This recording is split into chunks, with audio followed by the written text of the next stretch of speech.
क्या बता रहे थे प्रीवियस क्लास में? Predefined function.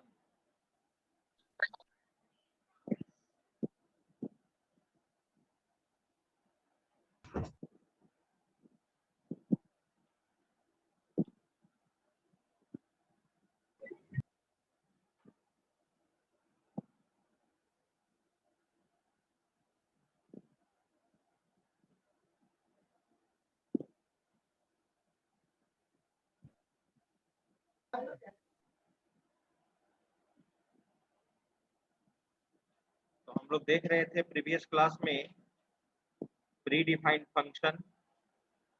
ठीक है,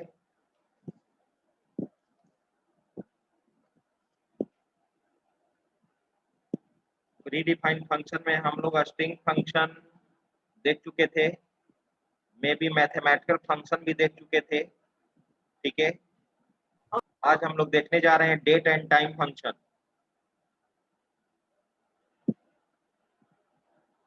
डेट एंड टाइम फंक्शन।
ये रहा एसक्यूएल सर्वर पीडीएफ, इसमें लास्ट में हम लोग थे।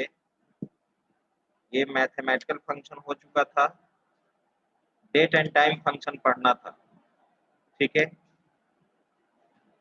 गेट डेट और sys date time current date and time return करता है। ठीक है, अगर आप date and time different different format में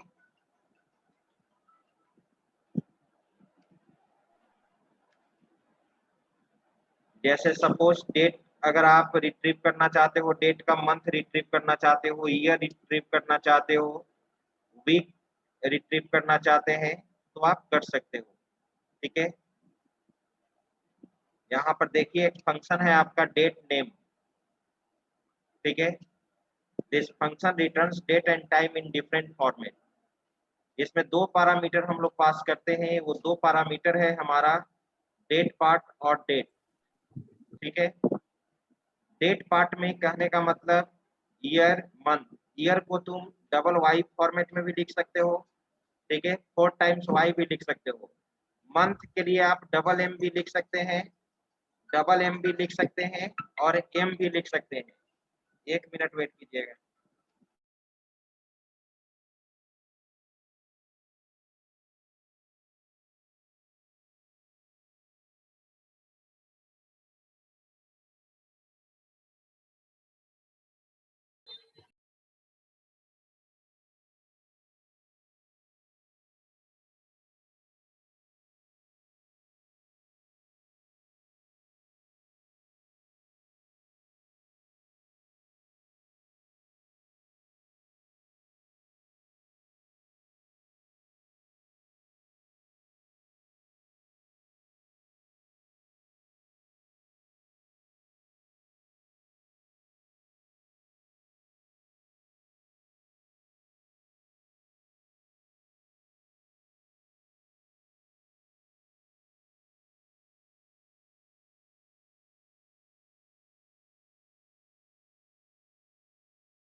हाँ, ये सब देख रहे हो, देखो कैसे 3 4 यूज करके हम आपको दिखा देते हैं।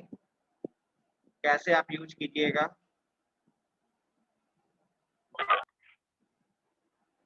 तो सिलेक्ट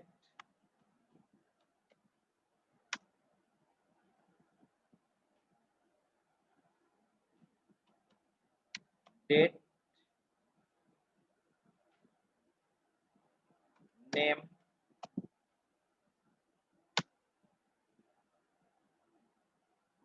इसमें हम पैरामीटर पास कर लिए। मान लो कि मैंने यहाँ सप्लाई किया मंथ, ध्यान दो, या ईयर, ईयर लिख दिया, राइट। और यहाँ जो डेट, मान लो कि करेंट हम डेट ले लेते हैं, तो करेंट डेट के लिए आप जानते हो, पढ़ चुके हो, गेट क्या था, गेट डेट, गेट डेट, ये फंक्शन है। अब ये क्या रिटर्न करेगा, जो भी करेंट डेट का ईयर रहेगा, ईयर रिटर्न करेगा। रन करा के देखो, आउटपुट सामने है 2021, 2021 आया, ठीक है। अब इसको तुम इस फॉर्मेट में भी लिख सकते हो, कंट्रोल सी,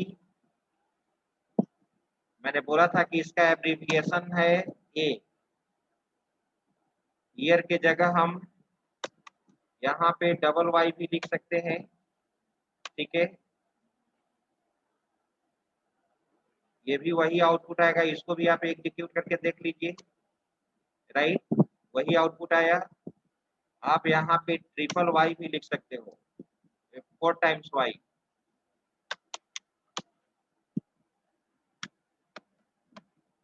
4 टाइम्स वाई। अब इसको रन कराओ,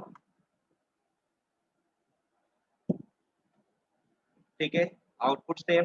उसी तरह से तुम कंट्रोल भी, मंथ अगर रिट्रीव करना चाहते हो तो मंथ लिखो, मंथ, मंथ देगा, जुलाई, अभी क्या चल रहा है, जुलाई चल रहा है तो जुलाई देगा, ये देखिए जुलाई आया, ठीक है।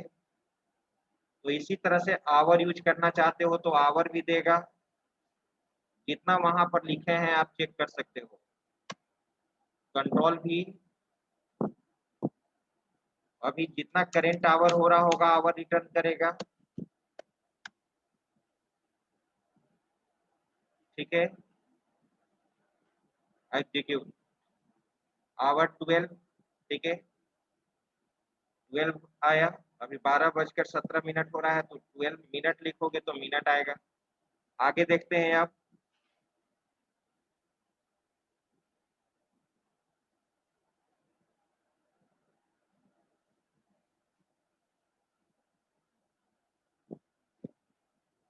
नेक्स्ट फंक्शन है तुम्हारा, डे है, ईयर है, मंथ है, डे ईयर मंथ, ठीक है। मंथ डे रिटर्न करेगा, ईयर रिटर्न करेगा, मंथ रिटर्न करेगा। आप यूज कीजिए,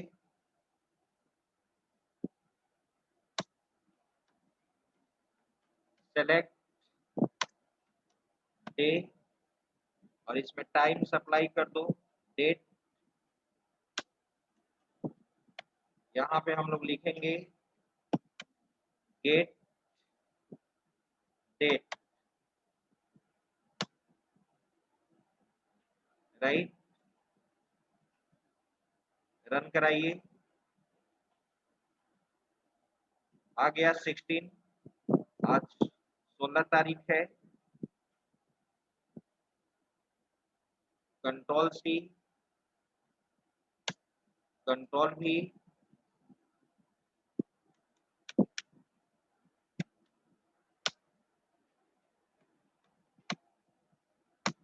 gate month, sorry, get date,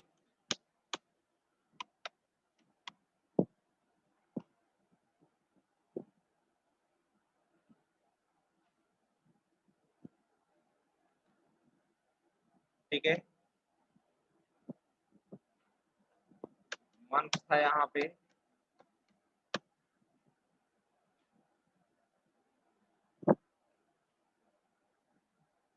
ठीक है, मंथ 7 रिटर्न किया। तो इस तरह से तुम फंक्शन को चेक कर सकते हो। अब है यहाँ पे तुम्हारा Meta data function. Meta data function के बारे में आप जानते हैं। मेटा डेटा आप पढ़े होंगे डीबीएमएस में, डेटाबेस में। मेटा डेटा क्या होता है? डेटा अबाउट डेटा, यानी जो डेटा के बारे में जो डिस्क्राइब करता है, ठीक है, यानी डेटा डिक्शनरी। डेटा डिक्शनरी अगर इसका लिटरल मीनिंग कहा जाए मेटा डेटा को, तो डेटा डिक्शनरी, ठीक है। अब मान लो कि टेबल है, टेबल का स्ट्रक्चर एग्जांपल है मेटा डेटा का, ठीक है। अब यहाँ पे जो हमारा एसक्यूएल सर्वर है, एप्लीकेशन है, उसके बारे में तुम जानना चाहते हो, टेबल का कॉलम का डेटा टाइप क्या है उसको जानना चाहते हो, ठीक है। और तुम किसी कॉलम का नाम जानना चाहते हो, उसका डेटा टाइप जानना चाहते हो, मतलब लेंथ जानना चाहते हो, तो ये सब के लिए भी फंक्शन यहाँ पर है। फर्स्ट फंक्शन है तुम्हारा ऐप नेम। ये जिस डेटाबेस में तुम काम कर रहे हो उस एसक्यूएल सर्वर का नाम रिटर्न करेगा। अगर ऐप नेम फंक्शन यूज करोगे तो वहां पर बताएगा कि आप एसक्यूएल सर्वर का कौन सा वर्जन यूज कर रहे हैं। एसक्यूएल सर्वर से रिलेटेड कुछ बताएगा, उसका एप्लीकेशन का नाम देख लो।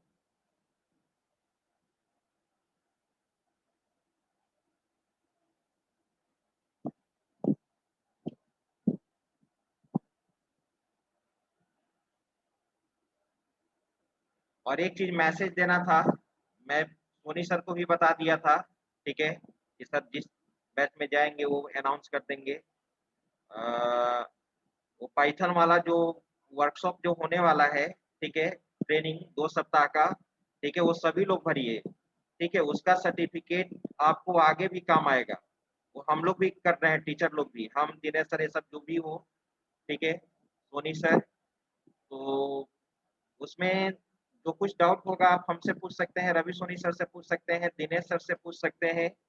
उसमें जब रजिस्ट्रेशन फॉर्म भरोगे तो प्रॉक्टर नेम में सर या मैम का नाम डालना है, ठीक है, याद रखिएगा। अब वहाँ चूज नेम में कीजिएगा तो सर और मैम का नाम वहाँ पर शो करेगा प्रॉक्टर नेम में, राइट। दूसरा चीज, कॉलेज का नाम जो देना है केवल आपको लिखना है उसमें सीमेज, सीमेज लिखना है। ऐसा नहीं कि आपका जो एक्चुअल कॉलेज नेम है वही लिखेंगे, ठीक है। आप उसमें केवल क्या लिख दीजिए, सीमेज, ठीक है।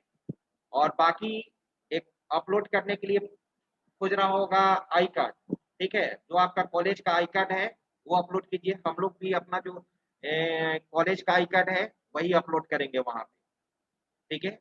और जो कुछ डाउट्स होगा आप पर्सनल मैसेज के थ्रू हमसे पूछ सकते हैं, रवि सोनी सर से पूछ सकते हैं, ठीक है, दिनेश सर से पूछ सकते हैं, ठीक है। और बाकी सर का ऑडियो आपको मिल ही गया होगा। लगभग इसमें सभी बच्चे कॉलेज का पार्टिसिपेट कर रहे हैं। और जिनका सक्सेसफुल रहा उनको सर्टिफिकेट अगर मिल गया तो आपको वो पैसा फिर आपको वापस मिल जाएगा, ठीक है। ये सर से मेरी कल मीटिंग भी हुई थी, बुलाए थे सर मुझे, ठीक है। एक 6 सेमेस्टर का प्रोजेक्ट का पीपीटी होने वाला था तो उसके साथ कुछ डिस्कशन हो रहा था। हाँ बोलो सचिन। सर ये जो इसमें जो ईमेल यूज करना है सर, वो कॉलेज का ही यूज करेंगे सर रजिस्ट्रेशन करने में? कॉलेज का ही यूज कीजिए, बेस्ट रहेगा। सर एक दो ऑप्शन आ रहा है सर, नीरज अग्रवाल डायरेक्टर सिमिस पटना हाँ और मेघा अग्रवाल एकेडमिक कोऑर्डिनेटर सिमिस पटना। हाँ, दोनों में से किसी का नाम सेलेक्ट कर लीजिए। सर दोनों में से किसी का नाम सेलेक्ट कर लीजिए आप, ये नाम सेलेक्ट कर लें सर। ठीक है। ठीक है सर, ठीक। ठीक। और इसको करो क्योंकि ये सब कुछ यहाँ पर सारा एनआईटी का इसमें है, तो ये आपके सर्टिफिकेट का भी आगे पाइथन का जान ही रहे कि बहुत डिमांड है आपका, ठीक है। ये आपको काम करेगा।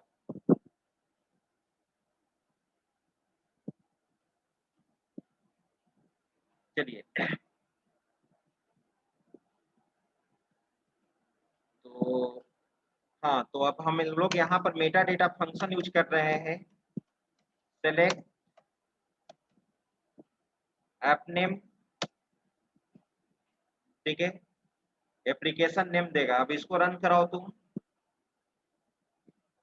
देखो एप्लीकेशन नेम दिया Microsoft SQL server management studio query, ये आउटपुट रहा ऐप नेम में। नेक्स्ट फंक्शन, ये हमारा मेटा डेटा फंक्शन है, इसको कहते हैं meta data function.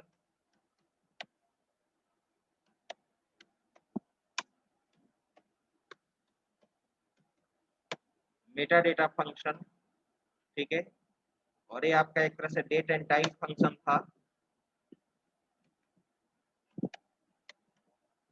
Date and time function, date and time function. अब आगे बढ़ते हैं हम लोग।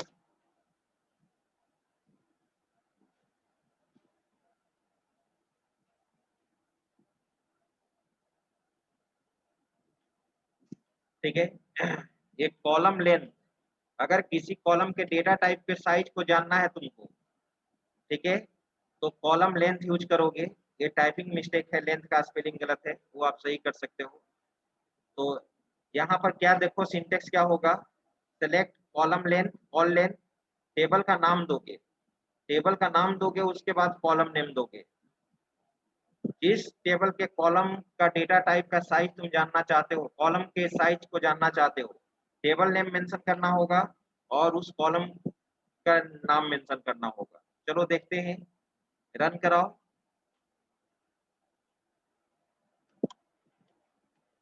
सेलेक्ट कॉल अंडरस्कोर लेंथ, मैंने बोला था कि यहाँ पर टेबल का नाम लिखना है, तो टेबल का नाम है हमारा यहाँ पे एम्प्लॉय, राइट।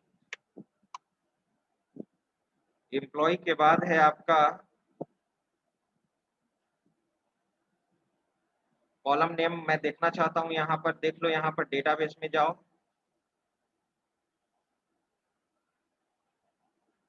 AKU4, AKU4 में मैंने गया, यहाँ पर टेबल में गया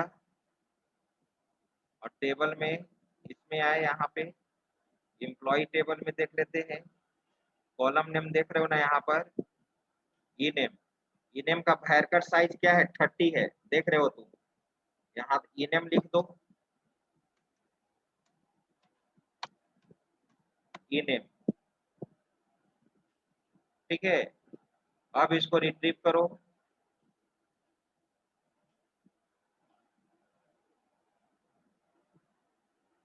नल दे दिया,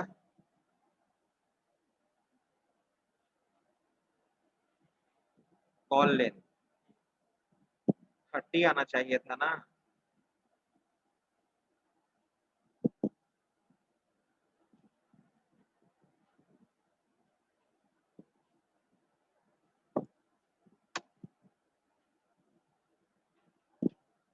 call length,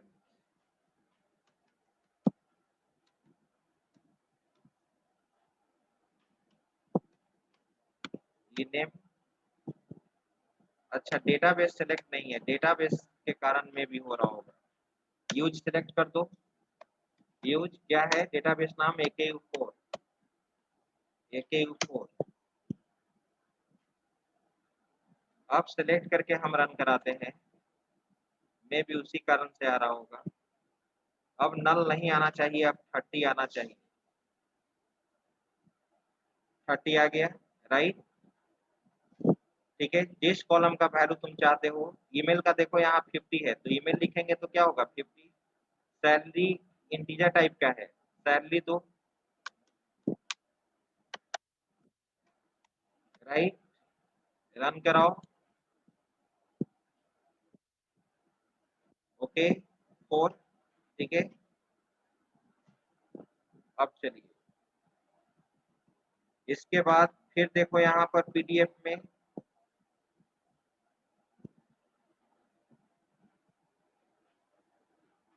DB name, database name, ये डेटाबेस नेम रिट्रीव करेगा, डेटाबेस नेम। तो यहाँ पर सेलेक्ट DB नेम में 1 2 यहाँ पर सप्लाई किया गया है, डेटाबेस आईडी होता है, डेटाबेस क्या होता है, आईडी, ठीक है, 1 2 3 4, वही चीज यहाँ पर लिखा हुआ है, गिवन डेटाबेस आईडी। तो अगर मैं यहाँ पर लिखूं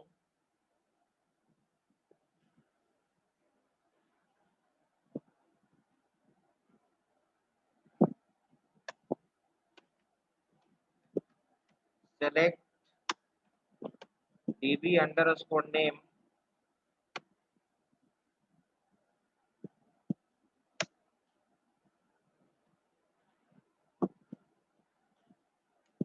मान लो कि 1 दे दिया,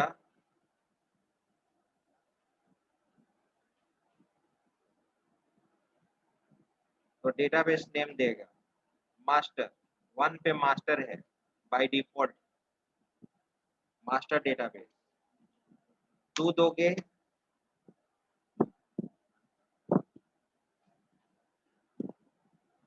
टेम्प डीबी। यहाँ पर तुम देखो डेटाबेस में जाकर मैंने बताया ना था बाय डिफॉल्ट 4 डेटाबेस होता है, ठीक है। बाय डिफॉल्ट तुम्हारा 4 डेटाबेस होता है सिस्टम डेटाबेस में। देखो यहाँ मास्टर, मॉडल, एमएसडीबी, टेम्प डीबी, ये 4 डेटाबेस है। थ्री दो,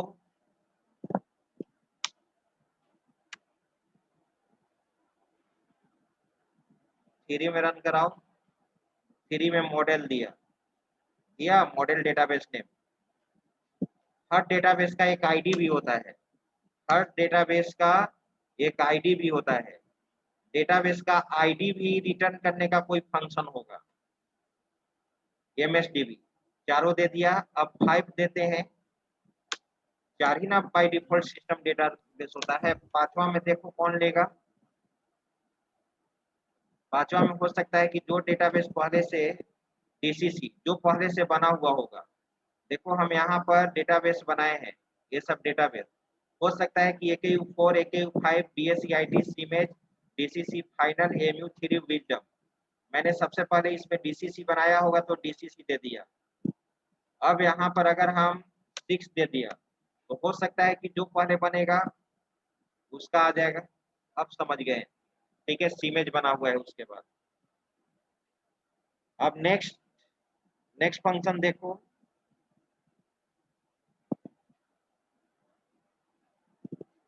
तो डीबी नेम हुआ, एक डीबी आईडी है ही, select DB ID, database ID का नाम देगा जो भी डेटाबेस नेम तुम सप्लाई करोगे। डीबी आईडी में देख लो,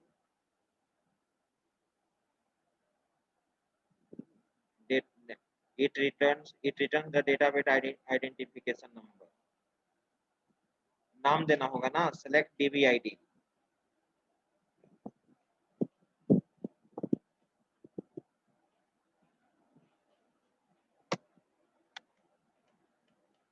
select dB underscore ID,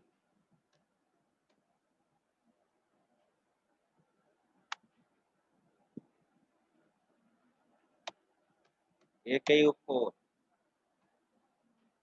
single quote में दे दो। अब इसको रन करा के देखते हैं AKU4 का आईडी कितना है। 11 है, आईडी क्या है, 11 है, ठीक है। अब हम डीबी नेम में अगर यहाँ पर क्या दे दे 11, तो AKU4 रिटर्न करेगा। AKU4 आ गया, AKU4, राइट। नेक्स्ट है तुम्हारा कॉलम नेम, ठीक है। कॉलम नेम, तो कॉलम नेम में हम टेबल आईडी देते हैं और कॉलम आईडी देते हैं, ठीक है। कॉलम आईडी क्या होगा, टेबल में जो फर्स्ट कॉलम होगा उसका आईडी बाय डिफॉल्ट 1 होगा, फिर सेकेंड कॉलम नेम होगा उसका आईडी 2 होगा, और टेबल आईडी रिटर्न करने के लिए तुम ऑब्जेक्ट आईडी यूज करना होगा तुमको। देखो क्या फंक्शन में लिखा हुआ है, सिलेक्ट कॉल नेम। अब टेबल आईडी तो मुझे मालूम नहीं है, तो टेबल आईडी मालूम करने के लिए ऑब्जेक्ट आईडी यूज करना होगा। ऑब्जेक्ट आईडी में क्या दे देंगे, टेबल नेम, तो उसका क्या रिटर्न कर देगा, आईडी रिटर्न, उसका टेबल आईडी रिटर्न कर देगा। और टेबल आईडी जो रिटर्न करेगा, यहाँ पे कॉलम आईडी में क्या दिए 1। रन कराओ,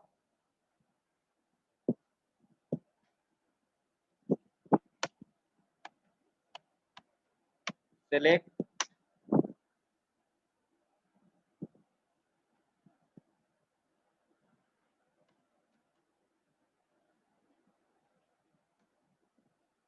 कॉल नेम,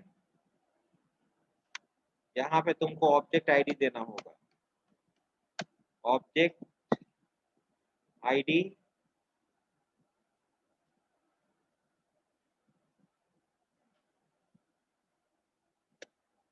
ऑब्जेक्ट आईडी में टेबल का नाम दे दो,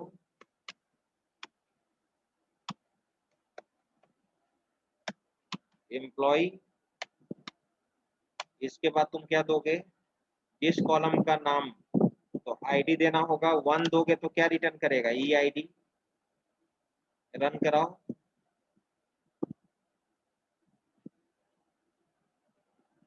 ई आईडी दिया।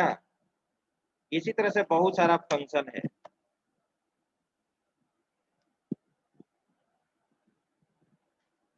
ठीक है। तो प्री डिफाइंड फंक्शन आप इस तरह से यूज करोगे, राइट। तो ये था आपका फंक्शन का कॉन्सेप्ट। आपने प्री डिफाइंड फंक्शन देखा। अब यहाँ पर सेट ऑपरेटर्स होता है। आप ऑलरेडी सेट थ्योरी में पढ़े होंगे। सेट का काम क्या होता था,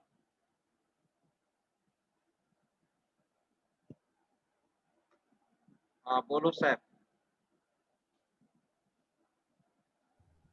सर आज फ्राइडे जा सकते हैं? बोलो। सर आज फ्राइडे क्लास छोड़ना पड़ेगा। ठीक है, जाइए और मैसेज कर दीजिएगा अटेंडेंस बना थैंक यू देंगे। सर।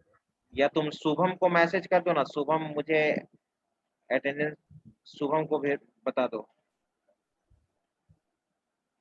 ठीक है सर। चलिए, तो सेट ऑपरेटर्स का काम क्या होता है, सेट ऑपरेटर्स का काम होता है, सेट थ्योरी में आप पढ़े होंगे यूनियन, इंटरसेक्शन, जो क्या करता है, मोर देन वन सेट को कंबाइन करता है, एक सिंगल लिस्ट में कंबाइन करता है ना। यूनियन का काम क्या है, मोर देन वन सेट को कंबाइन करना, ठीक है। ऐसा नहीं कि 2 ही सेट को कंबाइन कर सकते हैं, 3 सेट को भी कंबाइन कर सकते हैं, 4 सेट को भी कर सकते हैं। और यूनियन का जो वर्क होता है, यूनियन में क्या होता है, डुप्लीकेट वैल्यू क्या हो जाता है, रिमूव हो जाता है। डुप्लीकेट वैल्यू क्या हो जाएगा, रिमूव हो जाएगा, तो वो यूनियन में रिजल्ट देगा, ठीक है। तो आप यहाँ पे डेटाबेस क्वेरी जो सिलेक्ट स्टेटमेंट आप यूज करते हो, तो मोर देन वन क्वेरी के रिजल्ट को एक सिंगल रिजल्ट में तुम कन्वर्ट कर सकते हो। क्लियर लिखा हुआ है यहाँ पे, पढ़ा जाए। सेट ऑपरेटर्स के बारे में लिखा हुआ है कि SQL server provides different set operators which combines result from 2 or more queries into a single result set। More than one query को आप एक सिंगल में कन्वर्ट कर सकते हो। There are some set operators, union होता है, यूनियन ऑल होता है, इंटरसेक्ट होता है, और एक इसमें ऑरेकल में माइनस होता है, यहाँ पर होता है, नहीं है क्या, हाँ एक्सेप्ट होता है माइनस की तरह, ठीक है। देखो तो यहाँ पर यूनियन, यूनियन का डेफिनेशन वही है, it combines the result of 2 और more queries into a single result set that includes all row that belong to all queries in the union, eliminating duplicates। जो दोनों लिस्ट में जो मैच करेगा वो रहेगा, राइट, क्लियर। और जो डुप्लीकेट रहेगा उसको क्या कर देगा, हटा देगा। ऐसा भी तो हो सकता है जो मैच नहीं करे, जो रिकॉर्ड मैच नहीं करे, वो यूनियन में रहेगा कि नहीं रहेगा, रहेगा, रहेगा ना, ठीक है। यूनियन ऑल में क्या होता है, डुप्लीकेट के साथ साथ सब कुछ डुप्लीकेट भी रहेगा। यूनियन ऑल कहने का मतलब पूरे को कंबाइन कर देगा। It is same as union but duplicate will not be eliminated, duplicate को हटाया नहीं जाएगा। इंटरसेक्ट का मतलब तुम जानते हो, ठीक है, जो कॉमन रहेगा, जो दोनों में मैच करेगा वही आएगा, right.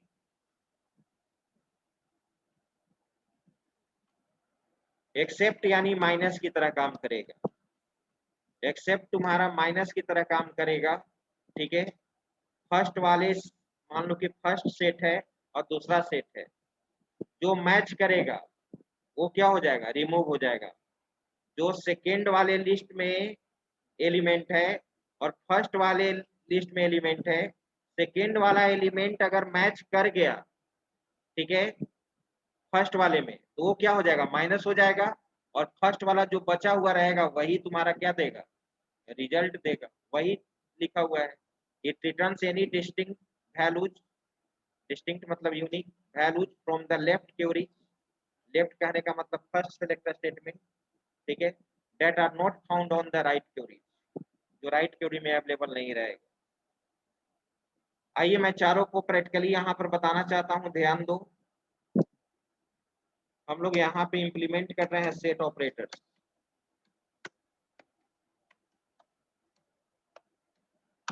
Set operator,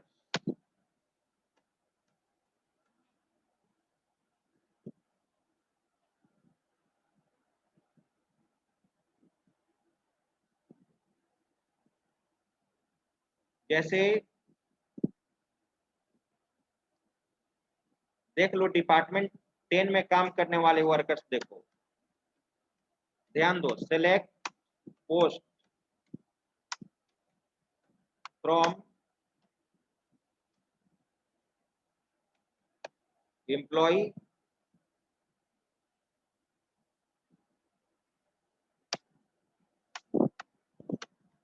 where DID equal to 10, right. 10 में काम करने वाले इतने पोस्ट हैं, programmer, manager, analyst, analyst manager, programmer, ठीक है। डिपार्टमेंट 10 में 9 वर्कर्स काम कर रहा है, 9 वर्कर्स का पोस्ट यहाँ पर अवेलेबल है, यानी प्रोग्रामर, मैनेजर और एनालिस्ट 3 पोस्ट वर्क कर रहा है, 3 पोस्ट है हमारे पास। अब देखो तो यहाँ पर यूनियन लिखे, ध्यान दो, यूनियन लिखे और दूसरे को कंबाइन करो, select post from employ where DID equal to 20 वाला भी तुमको एग्जीक्यूट करके दिखा देते हैं, तब रिजल्ट बताना। तुम देख रहे हो डिपार्टमेंट 10 में प्रोग्रामर है, मैनेजर है, एनालिस्ट है, यही है ना। अब 20 में आ जाओ, 20 में मैनेजर है, प्रोग्रामर है, एनालिस्ट नहीं है, एनालिस्ट नहीं है। अब दोनों को कंबाइन करेंगे तो क्या आउटपुट आएगा, बोलिए। एक में था, फर्स्ट वाला में क्या था, प्रोग्रामर, मैनेजर, एनालिस्ट, और इसमें क्या है, प्रोग्रामर और मैनेजर है, तो क्या आउटपुट आएगा,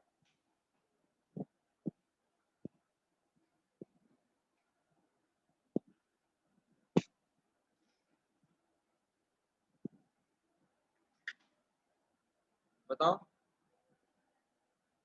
प्रोग्रामर, मैनेजर और एनालिस्ट आएगा, right.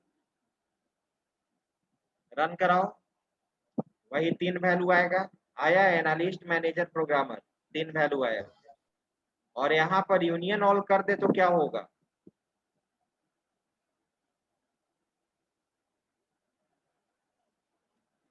Control C, control V,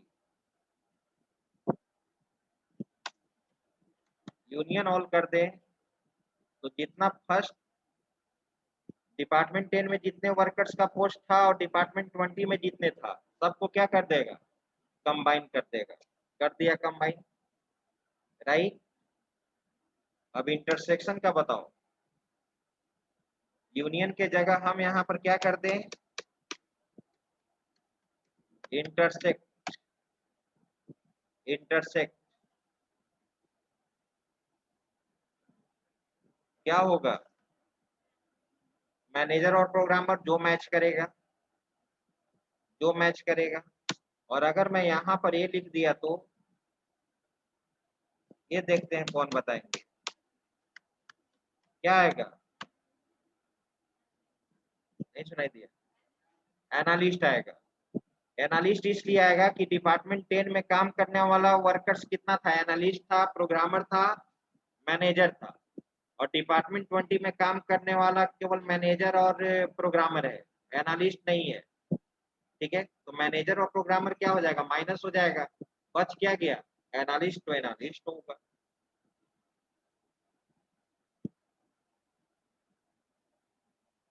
run कराओ, आ गया। ये है तुम्हारा सेट ऑपरेटर। क्लियर? ठीक है। अब है तुम्हारा यहाँ पे सीक्वेंस। ठीक है, सीक्वेंस को नेक्स्ट क्लास में देखेंगे। सीक्वेंस को हम लोग नेक्स्ट क्लास में देखेंगे। ठीक है, सीक्वेंस होता है कि एक डेटाबेस में हम लोग सीक्वेंस क्रिएट कर लेते हैं। न्यूमेरिक वैल्यू का सीक्वेंस क्रिएट किया जाता है। न्यूमेरिक वैल्यू का सीक्वेंस क्रिएट किया जाता है। मान लो कि हम रोल नंबर स्टार्ट करना चाहते हैं 100 से लेकर 1000 तक, तो एक सीक्वेंस बना लेंगे 100 से लेकर 1000 तक। 100 से लेकर 1000 तक एक सीक्वेंस बना लेंगे, और उस सीक्वेंस को हम टेबल में क्या कर सकते हैं, यूज कर सकते हैं। ठीक है, तो वैसे मैंने दूसरे बैच में पढ़ाया है, तो यहाँ पर लिखा है कॉलेज ऑफ कॉमर्स में मैंने एक चीज पढ़ाया था, ये चीज ऑलरेडी इसमें लिखा हुआ है। देखो, या पढ़ा ही देते हैं। देखो 5 से 10 मिनट लगेगा मुझे, ध्यान दो, ध्यान दो यहाँ पर। ठीक है, तो थ्योरी में थोड़ा सा देख लो जो मैंने बोला। सीक्वेंस, सीक्वेंस क्या होता है?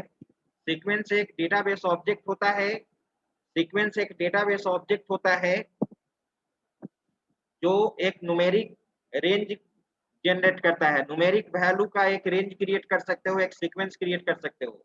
अगर तुम्हारा रजिस्ट्रेशन आईडी कॉलेज में 1000 से अगर स्टार्ट है, तो 1000 से हम 5000 तक एक रेंज स्पेसिफाई कर लिए, right.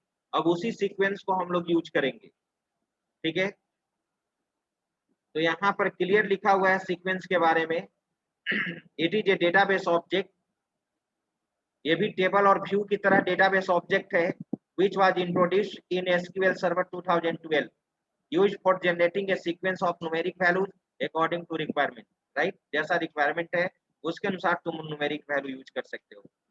Sequence is capable of generating numeric value in ascending and descending order. आप इसको असेंडिंग ऑर्डर में भी यूज कर सकते हो, डिसेंडिंग ऑर्डर में भी उस न्यूमेरिक वैल्यू को यूज कर सकते हो। सिंटेक्स जरा देख लो। क्रिएट टेबल, सॉरी टेबल यहाँ नहीं होगा, बच्चा मिस्टेक किया है लिखने में। ठीक है, क्रिएट यहाँ सीक्वेंस होगा, क्रिएट सीक्वेंस, और सीक्वेंस का नाम दोगे यहाँ पर, राइट। एज डेटा टाइप, किस डेटा टाइप का सीक्वेंस बनाना है, इंटीजर बनाना है कि फ्लोट बनाना है, डेटा टाइप मेंशन करोगे। स्टार्ट विथ कहने का मतलब सीक्वेंस जो बनाओगे आपने डिसाइड तो कर दिया कि 1000 से लेकर 5000 तक होगा, लेकिन कहाँ से स्टार्ट करना है, 1010 से करना है या 1020 से करना है, तो आप वहां पर स्टार्ट विथ लिख दोगे। जहां से स्टार्ट विथ में वैल्यू दोगे वहीं से सीक्वेंस स्टार्ट होगा। अब सीक्वेंस में जो वैल्यू, एक रेंज जो क्रिएट हुआ है उसका इंक्रीमेंट वैल्यू देते हैं। 1001 के बाद क्या आना चाहिए, अगर 2 से दे दोगे इंक्रीमेंट तो 1003 आएगा, फिर 1005 आएगा, फिर 1000 ये आएगा, राइट। तो इंक्रीमेंटेड वैल्यू 2 देते हैं। माइनस अगर दे दोगे इंक्रीमेंटेड में तो वैल्यू घटेगा। यहाँ पर मिन वैल्यू, सीक्वेंस का मिनिमम वैल्यू क्या होगा, मिन वैल्यू के थ्रू देते हैं। मैक्स वैल्यू ये 2000 मैक्सिमम हो गया। और तुम कैसे जानोगे कि सीक्वेंस, अब सीक्वेंस तो बना लिए लेकिन सीक्वेंस के वैल्यू को तुमको क्या करना होगा, यूज करना होगा। तुम देखना चाहते हो कि सीक्वेंस का मेरा वैल्यू क्या है, तो नेक्स्ट वैल्यू फॉर एक स्टेटमेंट होता है। देखो यहाँ लिखा हुआ है select next value for, next value for एक स्टेटमेंट ही है, नेक्स्ट वैल्यू फॉर, और यहाँ सीक्वेंस का नाम है eid _ सीक्वेंस। जो भी सीक्वेंस का वैल्यू है वहां पर ये वैल्यू शो करेगा। ठीक है, अब हम आते हैं इसमें एसक्यूएल सर्वर में। एसक्यूएल सर्वर में इसको, चलो इसको देखो, यहाँ पर पढ़ो यहाँ पर। ठीक है,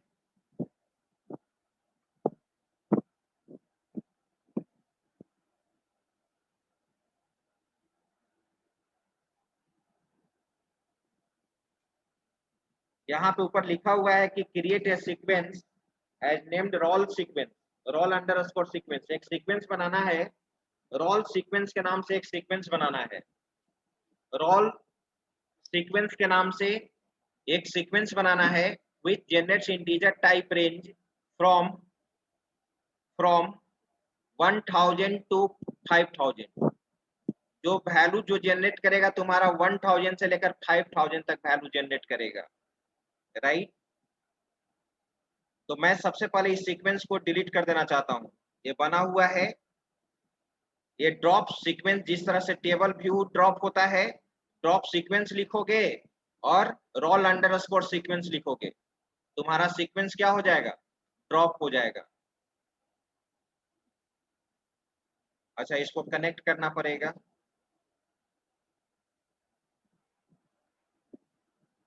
ऑलरेडी ये सीक्वेंस ड्रॉप है, मैंने जब बताया होगा तो इसको एग्जीक्यूट कर दिया होगा, ठीक है। सीक्वेंस ड्रॉप है ये, राइट। अब चलो, तो सीक्वेंस देखो कैसे बना रहे हैं हम। डेटाबेस सिलेक्ट किया AKU4, create sequence, create sequence, sequence का नाम क्या दिया गया, रोल अंडरस्कोर सीक्वेंस एज, और यहाँ पर इंटीजर टाइप का वैल्यू, स्टार्ट विथ, कहाँ से स्टार्ट करना है, तो 1005 से स्टार्ट करना है। कितना से इंक्रीमेंट करना है, इंक्रीमेंट बाय 2। मिनिमम वैल्यू क्या रखना चाहते हैं, 1000। मैक्सिमम वैल्यू कितना रखना चाहते हैं, 5000। अब तुम इसको रन करा लो।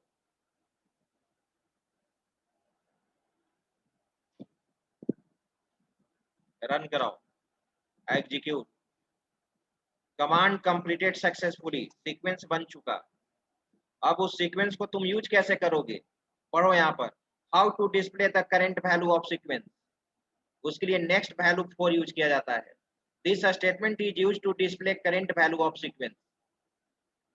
कैसे, select next value for roll sequence. देखो अब इसको मैं रन करा रहा हूं। नेक्स्ट वैल्यू 4, नेक्स्ट वैल्यू 4 हमेशा नेक्स्ट वैल्यू जनरेट होते जाएगा। रन कराओ, आया आउटपुट 1005। मैंने क्या बोला था कि 1005 से स्टार्ट होगा, फिर मैंने एग्जीक्यूट कराया, 2 से इंक्रीमेंट है, तो 1005 के बाद क्या आएगा, 1007। देखो आउटपुट में 1007 है, 1009 है, 1000, ठीक है, 11 है। इस तरह से सीक्वेंस वैल्यू, राइट। तो सीक्वेंस बनाने का पर्पस होता है कि उसको टेबल में यूज करें। अब उस सीक्वेंस वैल्यू को टेबल में कैसे यूज करोगे, तो देखो यहाँ पर क्या लिखा हुआ है, how to insert value of sequence in table. कैसे यूज करोगे, हम यहाँ पर एक टेबल बना लिए न्यू स्टूडेंट 1 के नाम से, न्यू स्टूडेंट 1 के नाम से मैंने बना लिया, create table new student 1, roll number int primary की नेम। अब इसको रन कराओ, इसको तुम रन कराओ। मैंने रन करा लिया, टेबल बन चुका। टेबल के स्ट्रक्चर को तुम देखने के लिए जानते हो SP हेल्प यूज करते हैं, मैंने SP हेल्प यूज कर भी दिया, राइट। टेबल का स्ट्रक्चर यहाँ पे आएगा तुम्हारा, टेबल का स्ट्रक्चर,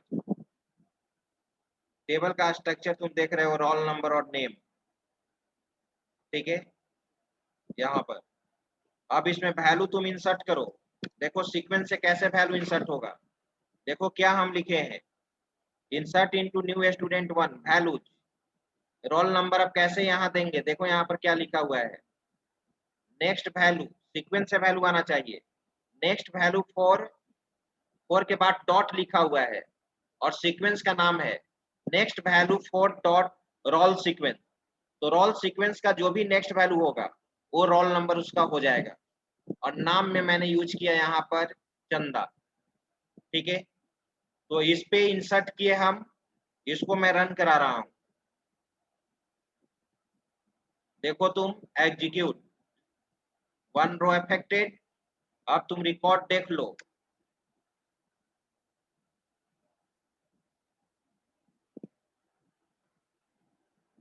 आया रोल नंबर 10, ठीक है, 13 चंदा, फिर दूसरा नाम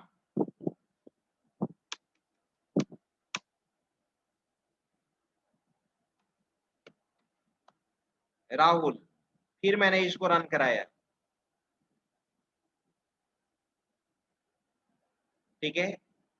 अब 13 के बाद ले लेगा, रन कराओ। इस तरह से तुम रिकॉर्ड इंसर्ट कर सकते हो सीक्वेंस का। और अब इसको ड्रॉप सीक्वेंस अगर करेंगे तो सीक्वेंस हमारा क्या हो जाएगा, ड्रॉप हो जाएगा, ठीक है। चलो सबसे पहले इसका स्क्रीनशॉट ले लीजिए, 1 मिनट।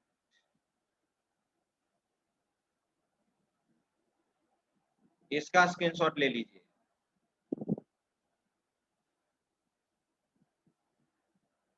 अब आइए यहाँ पे, इसका स्क्रीनशॉट लिया जाए।